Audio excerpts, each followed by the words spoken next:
Hello and welcome to the Gaggle, where we challenge and, if necessary, destroy media narratives. I'm George Samuely. With me today, of course, is co-founder of the Gaggle, Peter Lavelle. So, Peter, the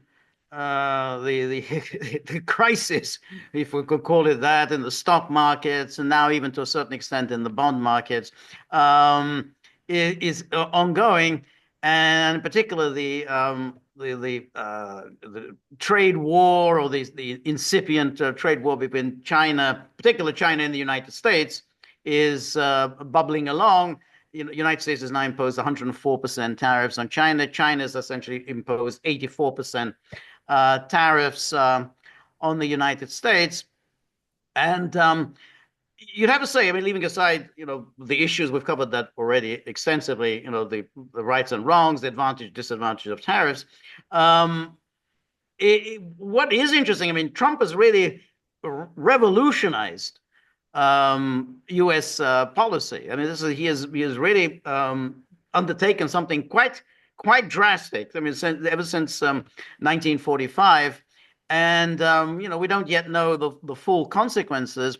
But what is interesting is we have a Republican president now who is being supported by organized labor. I mean, it's now a regular thing. Trump, yesterday he appeared with some miners, with coal miners, they were wearing their hats. We had the United Auto Workers, very solidly democratic, saying we support President Trump. We have the Teamsters. Organized labor is supporting what Trump is doing, and they're saying, hey, this is the first time a U.S. president has taken the side of organized labor. And in the meantime, we have the mainstream media, the sort of the liberal outlets and liberal pundits, all of whom are suddenly sounding like Milton Friedman and Ronald Reagan and and Margaret Thatcher about the glories of free trade. So it's become a very interesting juxtaposition. And on top of that, Trump has started talking about maybe raising taxes on the rich. Now, this was always a something that people thought he might do during his first term. He didn't do it, and I think he probably paid a political price for that because somehow there was an expectation, particularly from Steve Bannon, who sort of urged him, "Hey, if you want to be a populist, you've got to start, you know, demanding that the Yeah, rich money pay, talks. Money exactly, talks. the rich pay their fair share." Instead, Trump assumed the kind of fairly standard Republican platform on the question of taxes. But now, once again, the issue of taxes has come up. So there's an interesting article Well, I here. mean, before you Go. proceed there, I mean, this is an addition to what we've talked about before, and we mentioned it. If you really want Yep. to take a populist bent to this, and where's the taxation on the highest earners? Not and if this is the other shoe that's dropping, I'm listening. Well, I I'm think that's listening. right, I'm and listening. yes, exactly, because and I think that is a very important part of if you are going to talk about this the real issue, which is being a populist, and this is really the whole thing, was because we commented in the past why you got people like the Texas Senator Ted Cruz saying, "Oh, we're now Republicans. We're the working class party. We're the blue collar party." Well, that's very easy to say. It's nice to hear. That's It's a right. It's good nice here, bumper but then are you sticker, actually going but to, that's right. You're actually going to, are you really going to go down that path or are you going to do the familiar things? So there's an article, there's a couple of articles in kind of liberalish media, which are quite interesting about this issue of the taxes.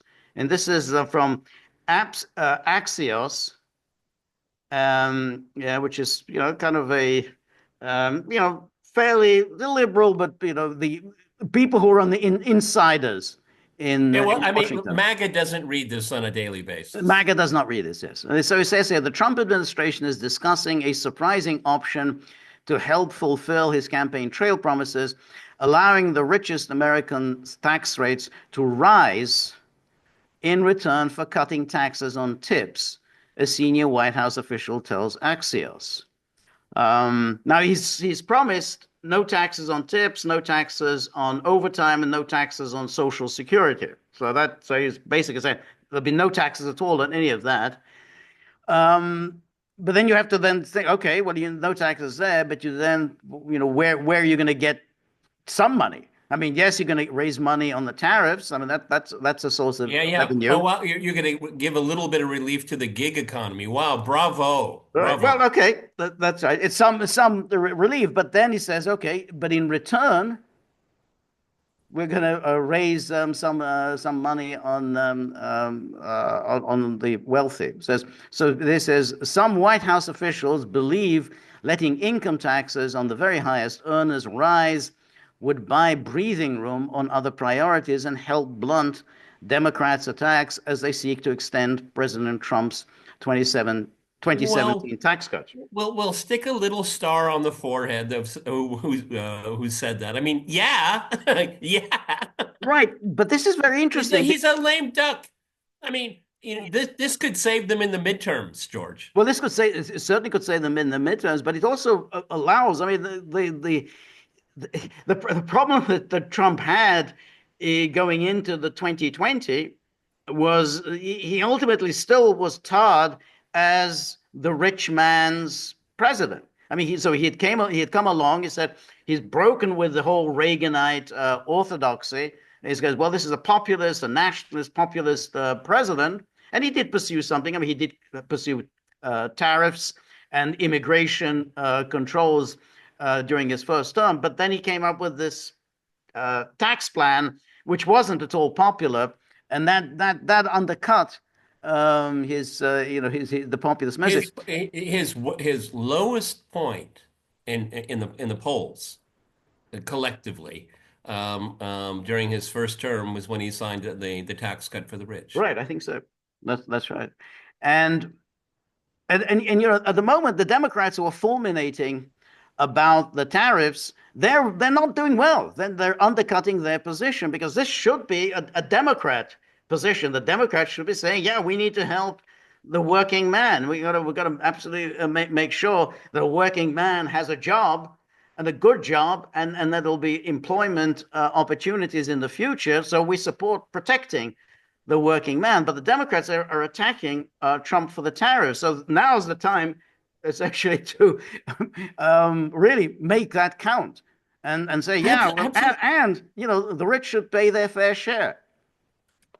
If you're going to go down this path, Mr. Trump, then it has to be multi-pronged, and this is one of them, okay? You're outflanking the left, right, and center. I mean, these people don't even know which way is up right now. Do it. Right. Do it. Right. No, that's right.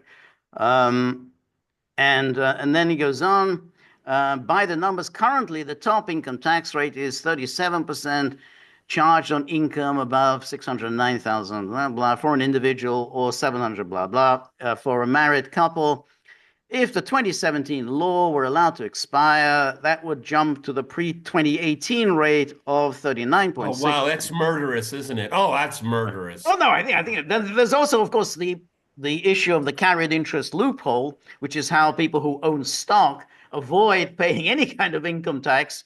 And that's something absolutely that Trump as a populist should address, that you shouldn't just. That's one of Tucker Carlson's favorite. Yeah, no, it's absolutely right.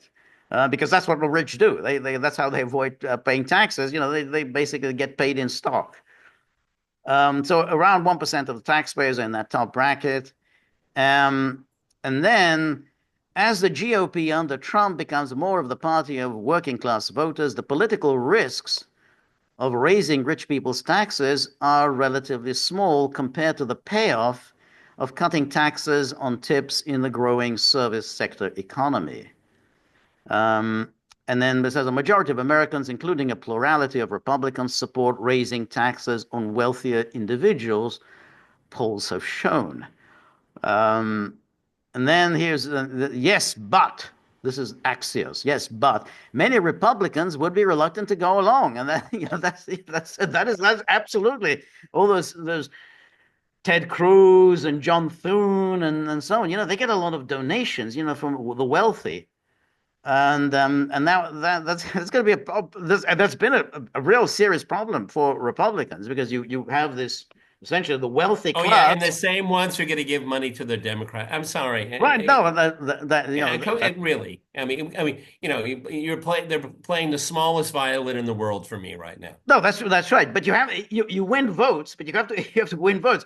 The problem that Yeah, well, Republicans I want you're going to get more voters. exactly, you got to get more voters. Yeah.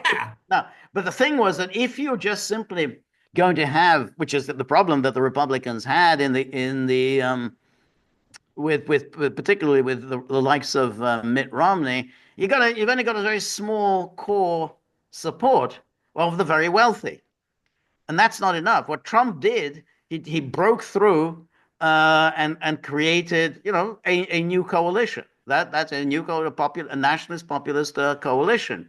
But the thing is that you have to be able to keep it. You have to be able to maintain that, and therefore you have to actually deliver. Otherwise, they're just going to go back. Those voters are going to go back to the Democrats. Reagan did that to a certain extent. He also kind of created a coalition, but if you didn't, but ultimately he didn't deliver for the blue collar voters, and then they drifted back to the Democrats. These kinds of coalitions, you can only hold them if Yeah, you well, I actually mean, deliver. what Axios isn't saying, which is obvious. So the Democrats are going to be against taxing the rich. It'll be great to watch. Right, right, How are they going to do that? How are they going to justify? Oh, right. we That's can't tax that's the it. rich. Oh my God, this will be hilarious. Absolutely hilarious to Right, watch. right. Yeah, that's right.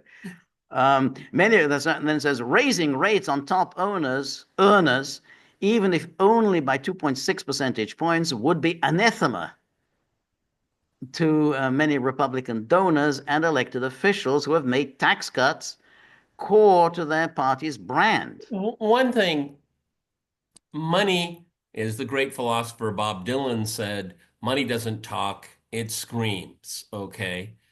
However, um, the Republicans are going to lose fewer people. They're going to gain. Most people are independent, okay, and that will attract more people to the GOP Right, than some sourpuss donors, okay. right. Yeah. Money counts in elections, but it's not always determinative, No, okay. no. It's a big factor, Right. but it's not the only one, and No, it no, no, isn't no. always And determinative. the good example of that is the 2024 election. Harris easily outraised Trump. She had much more money at her disposal. That absolutely wasn't determinative. Hillary Clinton outspent Yeah, Trump 2-1. easily, huge margin. And then of course, then you got Scott Bessent. Now Scott Bessent, he's a tax cutter. He supports the tariffs, but I'm not sure he's going to be happy with raising taxes. If you're Um, going to do the tariffs with a vengeance, you have to have a tax increase on the rich. That's the only way it's going to work. And I don't even know if it's going to work, but if it's going to work, you need to yeah, do both. I agree. And then flashback. Among Ronald Reagan's signature achievements was the lowering the top marginal tax rate from 70% to 28% by the time he left office. A signature George W. Bush achievement was reducing the top marginal rate to 35% from the Clinton era 39.6%. If Trump were to sign legislation that allowed the top rate to move upward, it would be a reversal of that pattern. But the problem was that was a different time in the 1970s. You did have very high uh, tax rates, and then combined with inflation, it meant that a lot of people, just through inflation, were getting pushed into the high tax brackets, and they weren't actually very rich, but they were being hit by massive taxes. So that was very popular, what Reagan did. Um, but that doesn't mean that you can continue to do this. I mean, Republicans have thought, hey, that's our formula. We can just keep pressing tax cuts. It worked once. It worked for Ronald Reagan. It's never worked since then.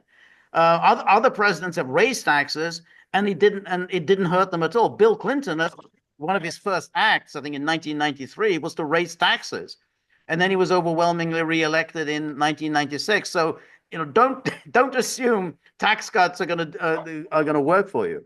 And as we mentioned, Trump 2018, he lowered taxes, didn't work at all for him.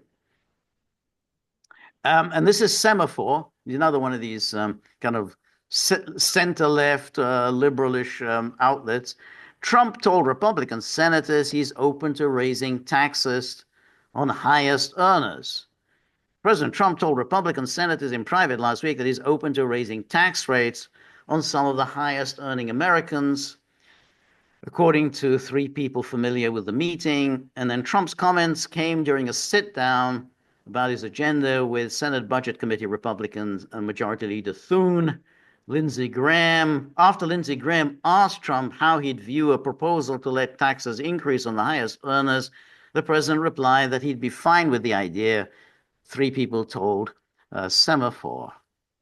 And then Trump's remarks were not seen by attendees as a full-throated support, but his willingness to entertain higher rates for upper-income taxpayers aligns with recent positive signals about the approach from some White House allies.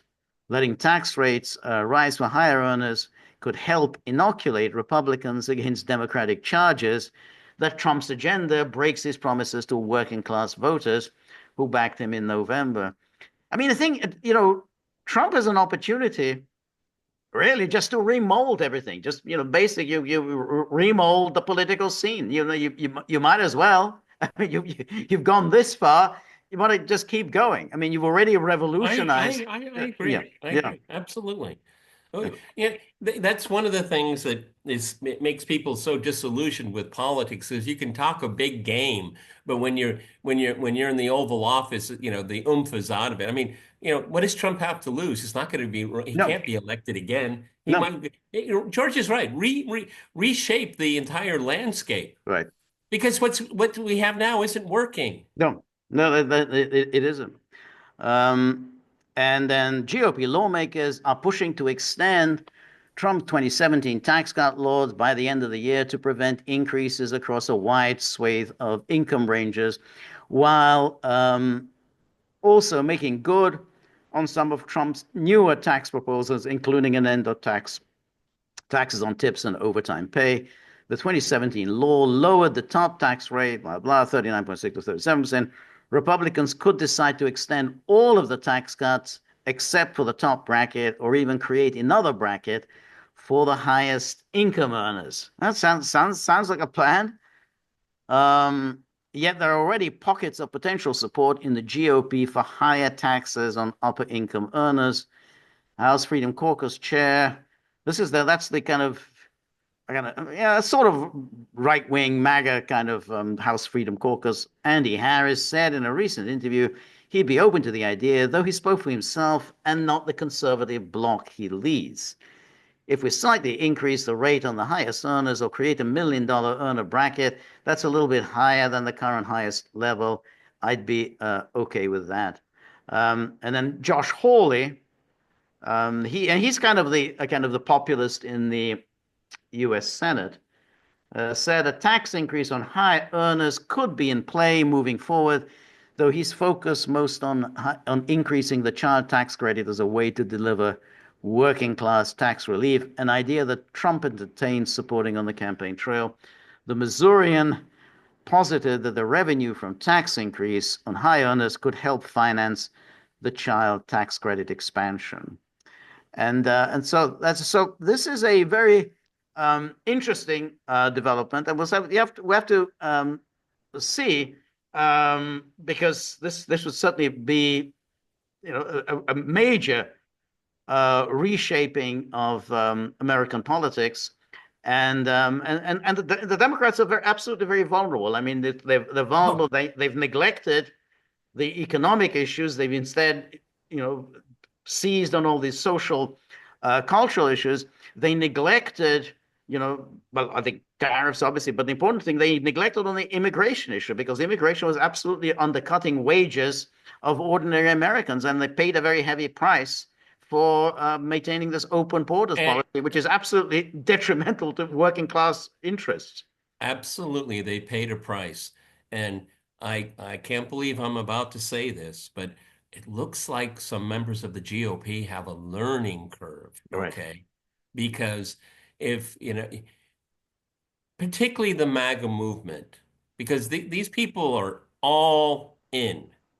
They're all in like I haven't seen in Right. most of my life. Okay, they're Right. all in, Right. and if you're going to um, uh, crack a lot of eggs and make a new omelet, you got to have a lot more ingredients. Okay, Right. and this is one of them. This this is like gold, George. This is gold. Right. This is what people voted for. Right. This is what they want. Yes. Okay, Yeah. okay. We're looking at a hand.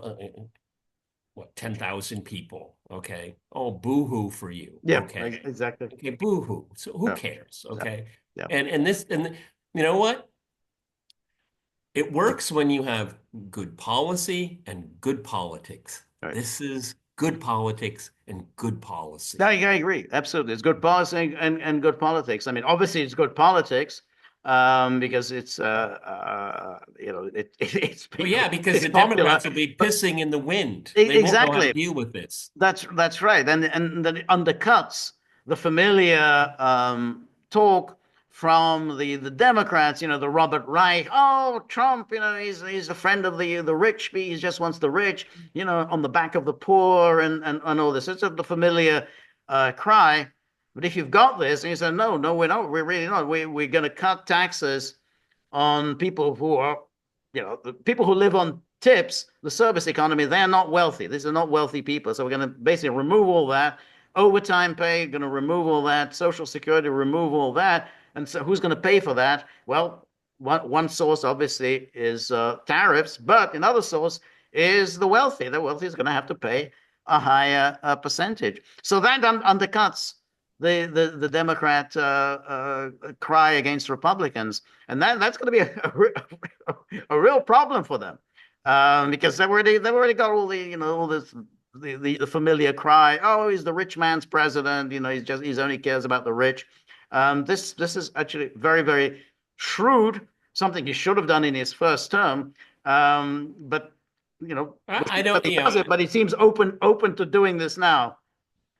I don't know the numbers. This is just off the top of my head, but there's of a lot of Democrat billionaires. We saw Yeah. it in the Oh, Harris very much so. campaign.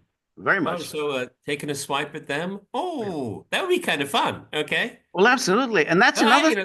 that's kind of icing on the cake. Yeah. Okay. Yeah.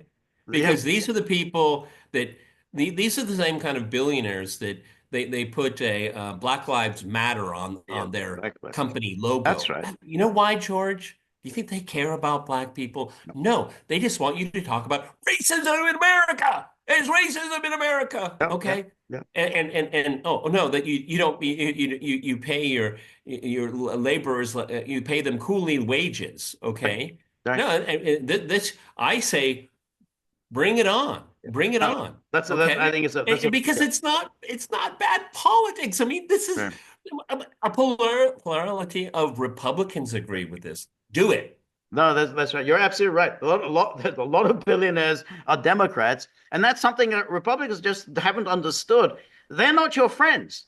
Why are you pursuing policies that favor people who are not your friends? Imagine all these people in Hollywood, all these Hollywood producers, studio heads, and so on. They hate Trump. But they're also fabulously wealthy. Absolutely, hit them. These people who are in the law firms throughout the country, these law firms hate Trump. And they showed in 2020, they applied pressure against any lawyers who would dare to take any of Trump's cases on. Don't you dare, or you basically, we're not going to do any business with you at all. So yeah, hit them hard, because they are not your friends. And and so it's and you're right. Why do they talk about Black Lives Matter? Because then they can set their employees off against one another, and then everyone is terrified of being hauled up in human resources and accused of racism or sexism, misogyny, whatever, and that's it. Everyone But hates everyone else. Everyone's most suspicious of people, everyone else.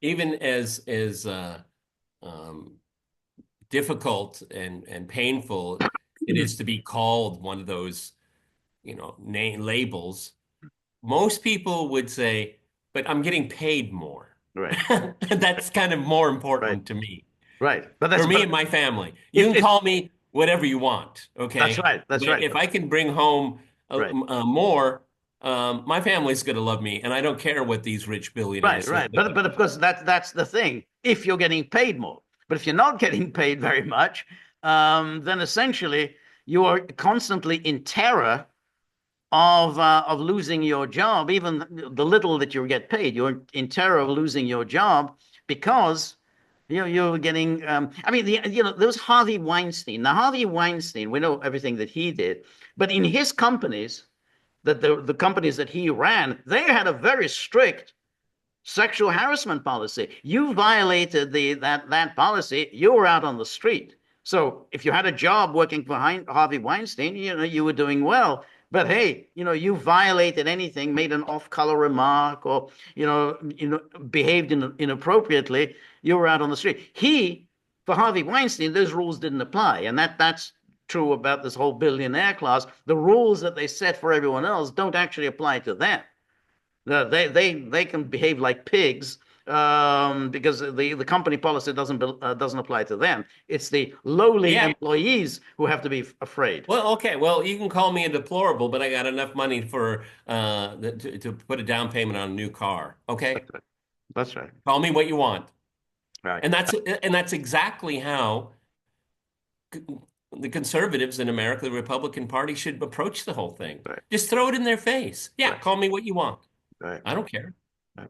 Yep. That's And right. no, this is changing a little bit about how I think about all this, because if Trump is going to allow a tax increase on the rich, I see the second shoe dropping. Now it's beginning to be coherent to Right. me. Right. No, I think Will that. it work? I don't know. Well, we'll see. I mean, we're gonna see. I mean, this is a drastic change in policy, and we'll see whether it's going to deliver. I think I think it's high time that America addressed all the various things. It's soaring debt, it's soaring budget deficits, it's soaring trade deficits, it's huge income inequalities. All of these things need to be addressed. And the Bernie Sanders approach, which was just simply, oh well, let's redistribute things. Wait, you got to produce something before you can redistribute it. It's easy to say, oh well, we have universal health care. Oh well, I don't like the rich. Got 2% of the country owns 98% of the economy. That's easy. You can always say that, but you got to produce. And I think that's what Trump is now trying to do, trying to increase production. When you've increased production, then we can start talking about redistribution, but not before. Yeah, yeah. I mean, that's the dividend that you can divvy up, but Right, you've got to create something to get that dividend. right, Yeah. I mean, there's redistribution. It's been tried over and over again. right, I can't think of any successes whatsoever. right, Okay. right. Exactly. Again, let people make their own decisions. I think that's the best way to approach it. People make bad decisions, okay, but it's theirs. Yep, that's right. So if this is where Trump's going, all the more power to him, because I mean, the number of people that will independents that'll say, well, this is the first thing. This is the first time a president has said something that I like. That's Okay, right. That's seriously. Yep. That's right. That's right. Yeah. Yeah. No, I think so. I think you're doing this. You have really genuinely working class support. You're getting, unions that are now appearing on at rallies with Trump. And then you're saying, no, we're not going to do this thing that we used to do, which is always, make tax cuts for the rich. We're actually going to cut taxes for those who don't have much money, and we're going to pay for it by raising taxes on those who already have plenty. That's a program. Oh yeah, let the Democrats defend the billionaires. Great, great, great. Do it. Do it. Oh, these poor billionaires, you're attacking them. Okay? They won't be able to buy their fifth house in the Hamptons. Oh Right. my God. What That's are right. they going to do? Can they afford to keep their yachts running? Okay. I mean, this is this is child's play. It's child's play. Exactly. Exactly. Yeah. They don't All right, deserve it. There's everybody. no reason for them to get a tax cut. That's the point. There's no reason for it. So if there's no reason for it, then why do it? And that's the thing. Is always, oh, we have a tax cut. Why? What have they done that they deserve a tax cut? What's Oh, they just sent they sent their factories elsewhere. That's what they did with exactly? them. That's exactly it. Yeah, they ship jobs overseas. That's nice. That's helping the country. A lot of this isn't as so complicated as everybody wants to make it be, okay? I think if you just have a basic sense of fairness, you get to these places, Right. okay? Right. You know, I'm I don't know about you, George. I mean, and you know, because we're avid consumers of media. It's so refreshing not to hear all of this, victimization Yeah. language and all. It really has kind of moved on, Right. in a big way. Right. Okay. Oh, you saw that what's his name? Brand got charged. Brand? Yeah, the British comic Oh, Russell guy. Brand. Okay. Russ, yeah, Yeah. he got Yeah. charged. Yeah. I guess embracing Rabbi Shmuley wasn't enough to save him. Yeah. Yeah. The British justice system, I have no faith in that whatsoever. I'm never going there No, no. I again. mean, I, I will I, never I, go to the UK again. no, No no. way. Yeah. I don't have faith in it, which means, so I have my doubts whether he's going to get off. I think it's Oh, ridiculous. I don't know. Always ridiculous when you bring up charges from years and Yeah, years, well, decades ago. everybody, what did they do to Julian Assange? Exactly. And then the Biden White House gives a call. Oh, just let him go. Yeah. Well, what does that say about British justice? Right. Yeah. But that is the greatest indictment of the British legal system after everything they did to Julian Assange. Oh, never mind. Yeah. It's an atrocity. Yes, I agree. All Absolutely. right, everybody. We're going to follow this. This is important, and it's going to be a way to keep the base together. George and I've talked about this. The Yep. different divisions inside the base. It's a lot more volatile Yep. than people think.